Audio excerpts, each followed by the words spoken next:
Movie की शुरुआत में एक स्कूल गर्ल लिन को दिखाते हैं। उसके डैड की इनकम ज्यादा नहीं होती, लेकिन वो लिन को एक अच्छे स्कूल में भेजना चाहते हैं और इस स्कूल में एडमिशन मिलने के लिए वो वहाँ के हेड मिस्ट्रेस को बता रहे होते हैं कि लिन एक ब्राइट स्टूडेंट है और प्रीवियस स्कूल में उसने काफी सारे अवार्ड्स भी जीते हैं। ये कहकर उनको सभी डिटेल्स बता रहे होते हैं। तब हेड मिस्ट्रेस उनसे कहती है कि आपकी बेटी को हमारे स्कूल में एडमिशन दिलवाने के लिए हमें कोई प्रॉब्लम नहीं है। फिर वो लिन से पूछती है, क्या तुम इस स्कूल में स्टडी करने के लिए एक्साइटेड हो और क्या तुम इस स्कूल में पढ़ना चाहती हो? इस पर लिन जवाब देती है, नहीं। तब हेड मिस्ट्रेस पूछती है, क्यों नहीं पढ़ना है? क्या ये स्कूल तुमको खराब लगता है? अब लिन जवाब देती है, नहीं, वो बात नहीं है। मेरे डैड की इनकम बहुत कम है और वो बहुत मेहनत करके कमाते हैं। अगर मैं इस स्कूल में पढ़ूंगी तो लगभग साल में 1.5 लाख रुपए खर्च हो जाएंगे। तब हेड मिस्ट्रेस कहती है, नहीं, 1.5 लाख नहीं, स्कूल की फीस करीबन 1,20,000 है। तब लिन उसके सामने लंच एक्सपेंस, पेट्रोल एक्सपेंस जैसे साल में होने वाले एक्सपेंसेस की एक लंबी कैलकुलेशन बता देती है और वो भी कोई बिना पेपर पेन यूज किए हुए। अब ये सुनकर हेड मिस्ट्रेस सरप्राइज होकर उसे कहती है, तुम सच में एक ब्राइट स्टूडेंट हो और हम तुमको स्कॉलरशिप देना चाहते हैं और तुमसे कोई फीस भी नहीं लेंगे, इसीलिए अब तुम बिना कोई टेंशन के यहाँ पढ़ सकती हो। और ऐसे करके उस स्कूल में लिन को एडमिशन मिल जाता है। उसे स्कूल में एक फ्रेंड मिलती है जिसका नाम ग्रेस है, लेकिन ग्रेस पढ़ाई में कमजोर होती है और एक दिन उसे एग्जाम के क्वेश्चन भी मिल जाते हैं। फिर लिन उसे उन क्वेश्चन के आंसर को एक्सप्लेन करके समझाती है। फिर एग्जाम के दिन पता चलता है कि असल में एक टीचर ने अपने प्राइवेट ट्यूशन में उन क्वेश्चन को लीक किया होता है और ग्रेस भी उसे ट्यूशन में जाया करती थी। लेकिन लिन के उन क्वेश्चंस को कई बार एक्सप्लेन करने के बावजूद भी ग्रेस के दिमाग में कुछ नहीं आता और उसे कुछ समझ नहीं आता। अब एग्जाम के चलते समय वो कुछ नहीं लिख पाती। उसे देखकर लिन उसे हेल्प करना चाहती है। अब एग्जाम में ABCD ऑप्शन आते हैं और सिर्फ एक ऑप्शन मार्क करना होता है, इसीलिए लिन तुरंत सभी आंसर्स को मार्क कर देती है और उन आंसर्स को एक इरेजर पर लिख देती है। फिर उस इरेजर को अपने शू में डालकर उसे ग्रेस के पैर की तरफ फेंक देती है। अब ग्रेस भी उस इरेजर में देखकर आंसर को मार्क कर लेती है, लेकिन अब क्योंकि लिन के पास उसका शू नहीं है,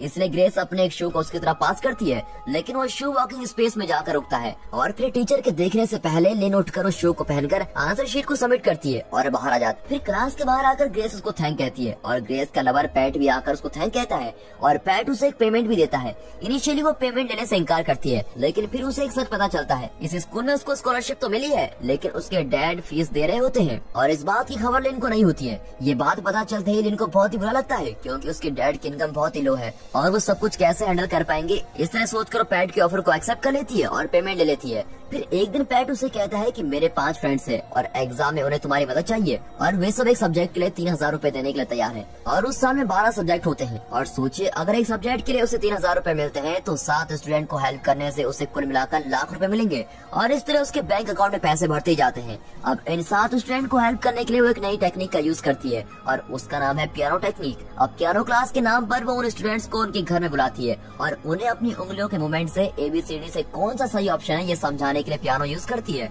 और इस प्लान के मुताबिक एग्जाम के दिन उन सभी को लिन के फिंगर के मूवमेंट्स को यूज करके सही आंसर को मार्क करना होगा। अब एग्जाम भी पास हो जाता है। तब उसी स्कूल को बैंक नाम का एक नया स्टूडेंट ज्वाइन करता है और वो भी पढ़ाई में बहुत ही अच्छा होता है। तब उसका फ्रेंड उसे कहता है कि तुम एग्जाम में मुझे अपनी आंसर शीट दिखाओ, मैं तुमको एक सब्जेक्ट के लिए 3,000 रुपए दूंगा, लेकिन इसके लिए बैंक मना करके चला जाता है। अब इस स्टूडेंट ने ऑलरेडी लिन को पैसे दिए होते हैं, लेकिन उसको फिंगर मूवमेंट का फंडा समझ नहीं आता और इसीलिए वो बैंक से हेल्प मांगता है। अब बैंक के मना करने के बाद उसके पास एक ही ऑप्शन बचता है और वो ये है कि लिन के फिंगर मूवमेंट से उसको आंसर पहचानने होंगे और ये सब बैंक को पता चलता है। अब एग्जाम के समय टीचर कहती है कि इस साल क्वेश्चन 2 सेट्स में आएंगे, तुम में से किसी को सेट ए का क्वेश्चन मिलेगा और किसी को सेट बी क्वेश्चन मिल सकते हैं। और इससे सभी स्टूडेंट्स बिल्कुल चौंक जाते हैं। असल में लिन को सेट बी क्वेश्चन मिलता है और वो इशारे से कहती है कि अब वो सेट बी के आंसर्स को बताने वाली है और स्टूडेंट्स भी सेट बी के आंसर्स को लिन के फिंगर मूवमेंट्स को देखकर मार्क कर लेते हैं और उस ग्रुप के सभी स्टूडेंट्स एक साथ आंसर शीट को सबमिट कर लेते हैं। अब टीचर के सामने कई स्टूडेंट होते हैं तो लिन तुरंत उसके बगल में बैठे हुए स्टूडेंट का क्वेश्चन शीट ले लेती है, क्योंकि उसे सेट ए के क्वेश्चन मिले होते हैं और वो अपनी आंसर शीट उसको देती है।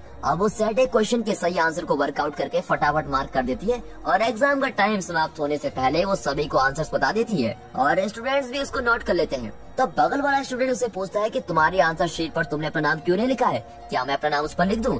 तब लिन कहती है, नहीं, उसे ब्लैंक ही रहने दो। और एग्जाम भी समाप्त होता है और टीचर उनसे आंसर शीट कलेक्ट करते हैं। फिर एग्जाम हॉल के बाहर बैठी हुई लिन से वो टीचर आकर कहता है कि तुमने अपना नाम नहीं डाला और आंसर शीट को सबमिट कर दिया, इसमें अपना नाम लिख कर दो। और उसी समय हेड मिस्ट्रेस लिन को बुलाती है। अब लिन घबराकर हेड मिस्ट्रेस के पास जाती है। तब वहाँ उसके बगल वाला स्टूडेंट भी रहता है। अब हेड मिस्ट्रेस लिन से पूछती है कि क्या तुमने इसके आंसर्स कॉपी किए हैं और लिन भी कहती है नहीं। फिर उस स्टूडेंट को पूछने पर भी वो नहीं कहता है। तब बैंक कहता है कि नहीं मैडम, असल में इसने आंसर्स दिखाने के लिए मुझसे हेल्प मांगी थी, लेकिन मैंने मना कर दिया और इसलिए उसने लिन के आंसर्स को कॉपी किया है। और फिर हेड मिस्ट्रेस दोनों के क्वेश्चन और आंसर शीट चेक करती है। तब वो देखती है कि दोनों को अलग अलग क्वेश्चन सेट्स मिले हैं और वो टीचर हेड मिस्ट्रेस से कहती है कि क्वेश्चन अलग अलग है और एक कॉपी कैसे कर सकते हैं। बैंक लगता है कि आपको गलत इन्फॉर्मेशन मिली है और फिर ये देखकर हेड मिस्ट्रेस उन दोनों को वापस भेज देती है। लेकिन फिर हेड मिस्ट्रेस जब लिन के वर्कआउट शीट चेक करती है तब देखती है कि उसने सेट ए के आंसर को भी वर्कआउट किया है और वो फिर से लिन को बुलाकर कहती है कि तुम्हें तो सेट बी के क्वेश्चन मिले थे, तुमने सेट ए के आंसर को क्यों सॉल्व किया है, बताओ तुमने ऐसा क्यों किया। और ऐसा कहती बैंक कहता है कि उसने पैसों के लिए सब किया है। फिर पियानो क्लास और उससे कमाए हुए पैसे के बारे में पता चलते ही हेड मिनिस्टर लिन के डैड को बुलाकर कंप्लेंट करती है और उन्हें भी बहुत भला बुरा कहती है। इतना ही नहीं बल्कि अब वो लिन की स्कॉलरशिप को भी कैंसिल कर देती है और कहती है कि अब सिर्फ बैंक को ही उस स्कॉलरशिप एग्जाम देने के लिए इस स्कूल की तरफ से भेजने वाले हैं और तुमने उस अपॉर्चुनिटी को खो दिया है। इन सब बातों से उदास होकर लिन रोकर अपने घर जाती है और घर में उसके डैड उसको खूब डांटते हैं और उसके कमाए हुए सारे पैसों को लौटाने को कहते हैं और उसने जो कपड़े खरीद कर दिए थे उसको निकाल कर फेंक देते हैं। फिर दिखाते हैं कि लिन से कॉपी करने वाले स्टूडेंट को कोई इन्वेस्टिगेट कर रहा था और उन्हें वो स्टूडेंट जवाब दे रहे होते हैं। इसका मतलब कोई बड़े एग्जाम में कॉपी करके ये सब फंस गए हैं। और अब कहानी कंटिन्यू होती है। यहाँ ग्रेस पैट के पेरेंट्स से मिलने आई होती है और वहाँ सभी मिलकर डिनर करते हैं। तब पैट के पेरेंट्स ग्रेस से कहते हैं कि हम पैट को फॉरेन कंट्री के लिए एक प्राइवेट कॉलेज में स्टडी के लिए भेज रहे हैं और वहाँ उसे स्कॉलरशिप भी मिल सकती है। पैट तुम्हारे साथ रहकर बहुत अच्छी पढ़ाई करने लगा है और अच्छे स्कोर्स भी लाता है, इसलिए तुम भी उसके साथ उस कॉलेज में जाकर पढ़ोगी तो अच्छा ही होगा और तुम्हारे सारे एक्सपेंसेस को हम स्पॉन्सर करेंगे। तुम बस इसके साथ रहकर उस एंट्रेंस एग्जाम में से पास करवा दो, बाकी हम सब संभाल लेंगे और आगे चलकर हम तुम्हारी शादी भी करवा देंगे। फिर ग्रेस जाकर लिन से उस एंट्रेंस एग्जाम में पास होने के लिए उससे हेल्प मांगती है और उस बड़े एंट्रेंस एग्जाम में चीट करना बिल्कुल भी मुमकिन नहीं होता, इसलिए लिन पहले उसे मना कर देती है। लेकिन कुछ समय बाद वो मान जाती है क्योंकि उसने एक बहुत ही अच्छा तरीका सोचा होता है और वो ये है कि इस एंट्रेंस एग्जाम को वर्ल्ड के सारे कंट्रीज के स्टूडेंट्स एक ही टाइम पर लिखेंगे। लेकिन वर्ल्ड की सभी कंट्रीज अलग अलग टाइम जोन्स में है और टाइम जोन के हिसाब से देखा जाए तो इस एग्जाम को ऑस्ट्रेलिया के सिडनी सेंटर में सबसे पहले स्टार्ट किया जाएगा और इनके थाईलैंड सेंटर में स्टार्ट होने के 4 घंटे पहले ही सिडनी में एग्जाम स्टार्ट हो जाएगा। तो लिन उनसे कहती है कि मैं सिडनी में जाकर एग्जाम दूंगी और वहाँ से उन आंसर्स को मेमोराइज करके फोन में टाइप करके आप लोगों को भेज दूंगी। लेकिन उन आंसर्स को वो स्टूडेंट मेमोराइज नहीं कर सकते, इसलिए वो उसके लिए एक और आइडिया बनाती है और वो एक पेंसिल के बारकोड के जरिए आंसर्स को बताने का प्लान बनाती है। यानी कि पेंसिल में जो बारकोड होता है उसमें से सेट ए ऑप्शन के लिए सबसे थिक लाइन होगी, बी की लाइन ए से कम और सी की लाइन और भी कम थिकनेस की और डी की सबसे स्लिम लाइन होगी। वो कहती है कि इस तरह के बारकोड लगाए हुए पेंसिल्स को रेडी करने पर तुम लोग उस एग्जाम में इजिली सही आंसर्स मार्क कर पाओगे। फिर वो कहती है कि इसके लिए तुम जितने हो सके उतने क्लाइंट्स को ऐड करते जाओ, इससे मिलने वाले टोटल पेमेंट में से तुम दोनों को भी शेयर मिल जाएगा। लेकिन इसमें प्रॉब्लम यह है कि सारे आंसर को पहले मार्क करके फिर उनको मॉकअप करके मोबाइल में टाइप करके भेजना होगा और इन सब के लिए वो एग्जाम टाइम काफी नहीं होगा, इसीलिए इन आंसर्स को मॉकअप करने के लिए मुझे एक और जीनियस की जरूरत है और ये सिर्फ बैंक ही कर सकता है। मैं एग्जाम के आधे आंसर्स को मेमोराइज कर लूंगी और बैंक बाकी के आधे आंसर्स को मॉकअप करके तुम्हें भेज देगा और पैसे का कुछ हिस्सा हम उसको भी दे देंगे। लेकिन इसके लिए अगर बैंक राजी होता है तो ये प्लान एग्जीक्यूट हो सकता है, वरना इस प्लान को कैंसिल करना होगा। इस तरह वो कैजुअली बोल देती है। अगला दिन बैंक की स्कॉलरशिप एग्जाम का डेट आता है और तब एक ग्रुप आकर उसको खूब मारता है और एक गार्बेज एरिया में डंप कर देता है और इस वजह से वो स्कॉलरशिप एग्जाम देने की अपॉर्चुनिटी को खो देता है। असल में बैंक की माँ लॉन्ड्री का काम करके बड़ी मेहनत से बैंक को पढ़ा रही होती है और बैंक उसकी माँ के लिए अच्छी पढ़ाई करके आगे बढ़ना चाहता है, लेकिन उसके वो चांसेस मिस हो जाते हैं और ये सोचकर वो बड़ा ही उदास रहता है। उस समय लिन बैंक से मिलने आती है और कहती है सॉरी तुम उस एंट्रेंस एग्जाम को नहीं दे पाए, लेकिन तुम हिम्मत मत हारो, अभी तुम अच्छे पैसे कमा सकते हो और फिर एक प्राइवेट कॉलेज में जाकर स्टडी कंटिन्यू कर सकते हो और अगर तुम इंटरेस्टेड हो तो इस एड्रेस पर आ जाना। और वो भी उस एड्रेस पर पहुंच जाता है और वहां जाने पर लिन उसे A to Z सभी चीजें बता देती है। तब बैंक अपने शेयर के बारे में पूछता है और लिन उसको कहती है कि तुम्हें 10 लाख रुपए मिलेंगे। फिर वो लिन से पूछता है कि तुम्हारा शेयर कितना है। लिन कहती है कि मेरा शेयर 20 लाख है और ये सुनते ही बैंक चौंक जाता है। अब वो प्रैक्टिकली हर चीज को प्लान करना शुरू करते हैं, यानी कि कैसे बात करनी है, कैसे एग्जाम लिखना है और इस तरह की बातें पहले से प्लान करके प्रिपेयर रखते हैं। और इतना ही नहीं बल्कि अगर एग्जाम में चीटिंग करते हुए पकड़े गए तो उन्हें क्या जवाब देना होगा और कैसे एक्टिंग करनी है, ये सब बातें वो रिहर्सल करते हैं। अब वे कई बार पकड़े जाने पर क्या करना है इसकी प्रैक्टिस करते रहते हैं। अगर लिन पकड़े जाती है तो उसको क्या जवाब देना होगा ये भी प्रैक्टिस करते हैं। फिर लिन पैट से पूछती है कि अगर बैंक पकड़ा गया तो तुम क्या जवाब दोगे। तब पैट एक्टिंग करते हुए कहता है कि नहीं, असल में मेरी और उसकी नहीं बनती, इसलिए वो झूठ कह रहा है और इस तरह बैंक के बारे में गलत बातें बोल देता है। तब उसी फ्लो में वो कह देता है कि बैंक को किसी ने मारकर गार्बेज में फेंक दिया था। अब ये सुनकर बैंक गुस्से में आकर पैट से लड़ाई करने आता है, क्योंकि असल में गुंडों को भेजकर बैंक को मारने का काम पैट ने किया था। और ये बात बैंक ने पहचान ली, क्योंकि बैंक ने सबको बताया होता है कि किसी ने उसको मारा था और इसीलिए वो एग्जाम नहीं दे पाया। लेकिन उसने गार्बेज वाली बात किसी को नहीं बताई थी कि उसको गार्बेज में फेंक दिया था। और ये सब समझते ही बैंक बहुत गुस्सा हो जाता है। तब लिन कहती है कि मुझे इस बारे में कुछ नहीं पता, लेकिन बैंक उस पर विश्वास नहीं करता और वो वहाँ से चला जाता है। फिर वो खुद ही लिन से मिलने आता है और कहता है जो हो गया सो हो गया, मुझे अब पैसे चाहिए, लेकिन हमें ये चीटिंग करनी होगी। फिर वे दोनों अच्छी तरह से पढ़ाई करते हैं और ऑस्ट्रेलिया के सिडनी सिटी में जाते हैं। अब उस एग्जाम में 4 सेक्शन होते हैं और पहले सेक्शन को 45 मिनट में कंप्लीट करना होगा। उस 45 मिनट में सारे सही आंसर्स को मार्क करके उन्हें दोनों मगअप कर लेते हैं। फिर उसके बाद जो 10 मिनट का ब्रेक मिलता है, उस ब्रेक में दोनों बाथरूम में जाते हैं और उनके फोन्स को उन्होंने एक प्लास्टिक कवर में रैप करके बाथरूम का फ्लश टैंक में डाला होता है। अब बाथरूम में जाते ही उस फोन को निकाल कर लिन सारे आंसर्स को टाइप करके भेज देती है, लेकिन बैंक आंसर्स नहीं भेजता, बल्कि वो उस व्हाट्सएप ग्रुप में मैसेज करता है कि मुझे एक्स्ट्रा 10 लाख रुपए देने पड़ेंगे तुम्हें और फिर ही मैं तुम्हें आंसर भेजूंगा। और ऐसी सिचुएशन में जब वो ऐसी धमकी देता है तो सारे स्टूडेंट्स टेंशन में आ जाते हैं। और इतना ही नहीं, वो तुरंत उन्हें पैसे भेजने को कहता है। और तब एक स्टूडेंट मैसेज करती है कि मेरे पास अभी सिर्फ 4 लाख रुपए हैं और वो पैसे मैं तुम्हें भेजती हूँ, तुम प्लीज आंसर भेज दो। फिर वो पैसे मिलने पर आंसर को टाइप करके भेज देता है। और यहाँ ये दोनों पेंसिल को रेडी करने से लेकर उन पर आंसर्स के लेबल बनाकर स्टिक करना और उन पेंसिल को एग्जाम देने वाले स्टूडेंट तक पहुँचाना, ये सब काम को फटाफट निपटाते हैं। और इतना ही नहीं, उन स्टूडेंट्स को एग्जाम हॉल तक पहुँचाने के लिए बाइक ड्राइवर्स को भी रख लेते हैं। अब इस तरह से यहाँ सभी स्टूडेंट्स पूरी तैयारी के साथ रहते हैं। अब सिडनी में ये दोनों सेक्शन 1 की आंसर को भेजकर वापस आकर नेक्स्ट सेक्शन के एग्जाम को लिखते हैं। फिर उस एग्जाम के ब्रेक में फिर से बाथरूम में जाकर आंसर्स को टाइप करके भेजते हैं। लेकिन इस समय बैंक फंस जाता है। वो बहुत देर तक बाथरूम में होता है, जिसे सुपरवाइजर हायर स्टाफ को कंप्लेंट कर देता है और उस एग्जाम का काउंसलर वहाँ आता है। फिर वो डोर नॉक करते हुए उसे कहता है कि तुम अब डोर ओपन नहीं करोगे तो मैं डोर तोड़ दूंगा और अंदर आ जाऊंगा। और ऐसे घबरा देने वाले सिचुएशन पर भी वो सारे आंसर्स को भेज देता है और फटाफट सारे मोबाइल की हिस्ट्री को डिलीट कर देता है। फिर फ्लश टैंक के लिड को ओपन करते ही वो नीचे गिरकर टूट जाता है और इसका एक पीस बाहर जाकर उस काउंसलर के पास गिरता है और इससे उन्हें शक होने लगता है। अब वो फोन को टॉयलेट में डालकर फ्लश करने की कोशिश करता है, लेकिन वो ठीक तरह से फ्लश नहीं होता। अब तक काउंसलर दरवाजे को तोड़कर अंदर आ जाता है और बैंक को चीटिंग करते हुए पकड़ लेता है। यहाँ लिन भी सभी आंसर को भेज देती है, लेकिन उस फोन को वापस रखने का समय नहीं होता, क्योंकि इसके बाथरूम के बाहर भी एक सुपरवाइजर उसको बाहर आने के लिए कह रही होती है। इसलिए वो झट से फोन को अपने शो के अंदर रखकर बाहर आ जाती है। अब वो सोचती है कि एग्जाम हॉल के अंदर जाने से पहले चेकिंग होगी, तो अगर चेकिंग हो गई तो वो पकड़ी जाएगी। इसलिए वो ड्रिंकिंग वाटर के मशीन के गैप में उस फोन को छिपा देती है और पानी पीकर वहाँ एग्जाम हॉल में जाकर बैठ जाती है। वाह क्या दिमाग है। अब इस एग्जाम के आखिरी सेक्शन यानी सेक्शन 4 के आंसर्स लिखने होते हैं।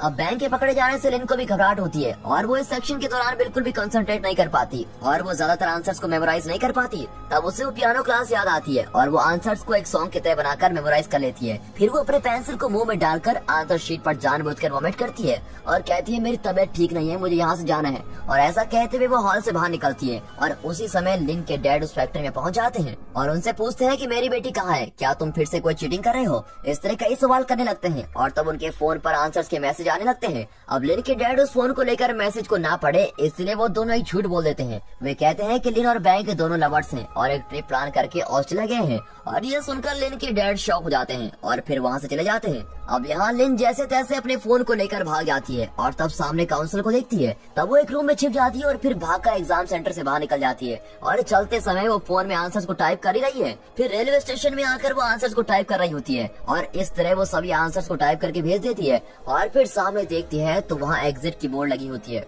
अब पीछे से उसे काउंसलर भी फॉलो करते हुए आ रहा होता है। तब फिर से वो एक कमाल का प्लान बनाती है। वो पास में होने वाले एक फूड मशीन में से कुछ कॉइंस डालकर खाने का आइटम निकालती है और एक साथ मुंह में ठूस लेती है और मोबाइल को उसके बगल में बैठी लेडी के बैग में डाल देती है। फिर काउंसलर उसके पास आता है तो वो सामने वॉमिट कर देती है और वो उसको कहती है कि मेरी तबीयत खराब है, इसलिए मैं वहाँ से तेजी से भाग गई थी क्योंकि मुझे फटाफट घर जाना है। तो अब उसके भागने का रीजन भी वैलिड है और उसके पास मोबाइल भी नहीं है। इसका मतलब अब उस पर कोई भी शक नहीं कर सकता। लेकिन अपने आंसर शीट में वॉमिट करने से वो उस एग्जाम में पास नहीं हो सकती क्योंकि उसकी आंसर शीट खराब हो गई है। फिर यहाँ ये दोनों उन पेंसिल्स को रेडी करते हैं और आंसर्स के लेवल को बनाकर उसमें फटाफट स्टिक कर देते हैं। फिर वे स्टूडेंट्स अपने अपने ड्राइवर्स के साथ उस एग्जाम हॉल में पहुंच जाते हैं और सभी स्टूडेंट्स उस एग्जाम को कंप्लीट कर देते हैं। फिर लिन अकेली एयरपोर्ट में आकर उतरती है और वो उनसे अपने आंसर शीट के खराब होने के बारे में बताती है और बैंक के फंस जाने के बारे में बताती है और वो कहती है कि बैंक ने पूरा ब्लेम खुद पर ही लिया है और उसने हम में से किसी का भी नाम नहीं लिया है, इसलिए तुम सेफ हो। लेकिन बैंक को अब ब्लैकलिस्ट कर दिया गया है और वो एंट्रेंस एग्जाम को फ्यूचर में कभी भी नहीं दे पाएगा। और ये कहकर वो बड़ी सैड हो जाती है। तब उसके सामने उसके डैड आकर खड़े हो जाते हैं और उसको घूरते हुए पूछते हैं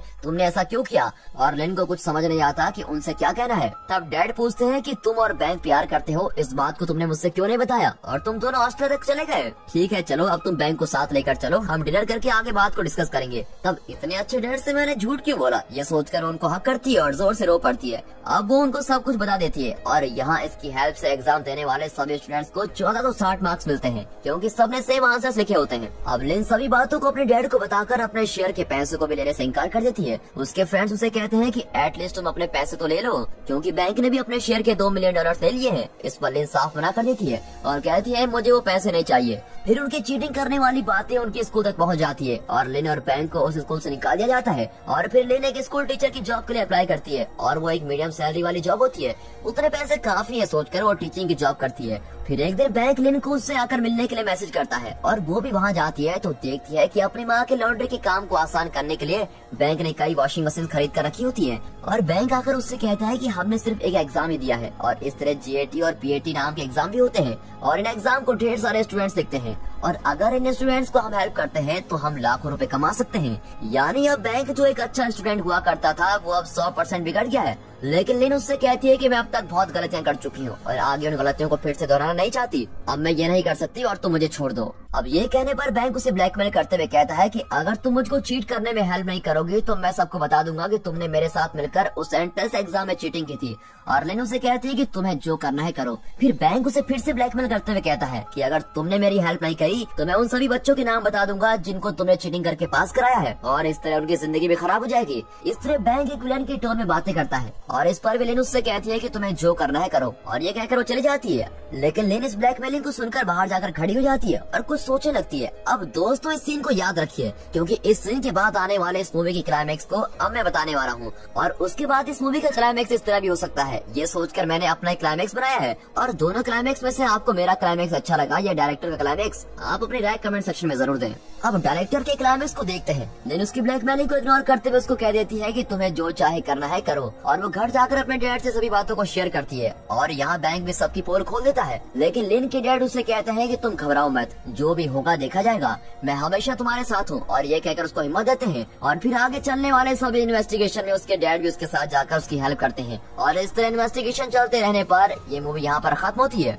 अब मैं अपने सोचे हुए क्लाइमेक्स को बताता हूँ। क्लाइमेक्स ये है कि बैंक जब दूसरी बार उसको ब्लैकमेल करता है तब लिन सोचती है कि अब तक तो काफी गलतियाँ कर चुकी हूँ तो आखिरी बार एक और गलती कर देती हूँ। फिर वो बैंक के ब्लैकमेल से डरकर उसको हाँ कर देती है और ये सभी बातें जाकर अपने डैड को बता देती है और कहती है कि बैंक मुझे ऐसे ब्लैकमेल कर रहा है, इसलिए मेरे पास कोई और ऑप्शन नहीं है डैड, मुझे मेरे फ्रेंड्स को बचाना ही होगा और मेरी लाइफ ऑलरेडी स्पॉइल हो चुकी है, लेकिन मेरे फ्रेंड्स के साथ ऐसा नहीं होना चाहिए और इस बार मैं आपसे झूठ कहकर कुछ नहीं करना चाहती हूँ, इसलिए मैं आपको सब कुछ सच बता रही हूँ। अब ये सुनकर उसके डैड कहते हैं ठीक है बेटा, इस बार हम तुम्हारे फ्रेंड्स को बचाने के लिए आखिरी बार इस गलती को करेंगे। अब ये कहकर उसके डैड भी उसके प्लान में इन्वॉल्व हो जाते हैं और उसके डैड कई सालों से टीचिंग कर रहे थे और इसलिए उन्हें काफी एक्सपीरियंस भी है और डैड भी उसके साथ मिलकर टीचिंग का प्लान बनाते हैं। और इसी के साथ दोस्तों ये मूवी यहाँ पर खत्म होती है।